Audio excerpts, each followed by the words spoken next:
আসসালামু আলাইকুম সুপ্রিয় দর্শক, আশা করি সকলেই ভালো আছেন। সুখের দিনে পাশে থাকলেও দুঃখের সময় ছেড়ে চলে গেছেন প্রিয়তমা স্ত্রী। হ্যাঁ প্রিয় দর্শক, এই যে ব্যক্তিটিকে দেখতে পাচ্ছেন, নাম সোহেল। তিনি একসময় বিদেশে একটি কোম্পানিতে ইলেকট্রিক টেকনিশিয়ান হিসেবে কর্মরত ছিলেন এবং তিনি সে সময় ভালোই ছিলেন। কিন্তু গত 2022 সালে একটি বিরল রোগে আক্রান্ত হয় এই সোহেল। আক্রান্ত হয়ে তার মাজা থেকে তার পা পর্যন্ত আর কাজ করে না।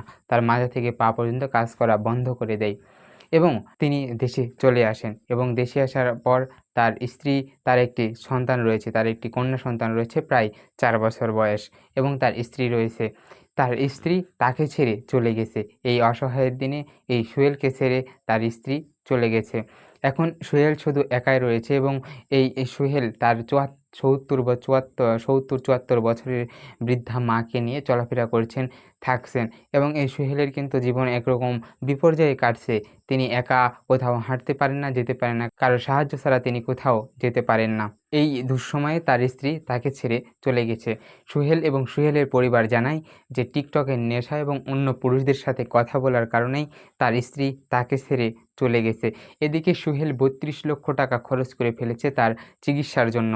কিন্তু কিন্তু তেমন কোনো ফল পাননি, আশানুরূপ কোনো ফল পাননি। সামান্য একটু ভালো হলেও সেটা কার্যকর না। শুনলে অবাক হবেন, সোহেলের স্ত্রীর সঙ্গে যখন যোগাযোগ করা হয় তখন স্ত্রী জানায় সম্পূর্ণ উল্টাটা।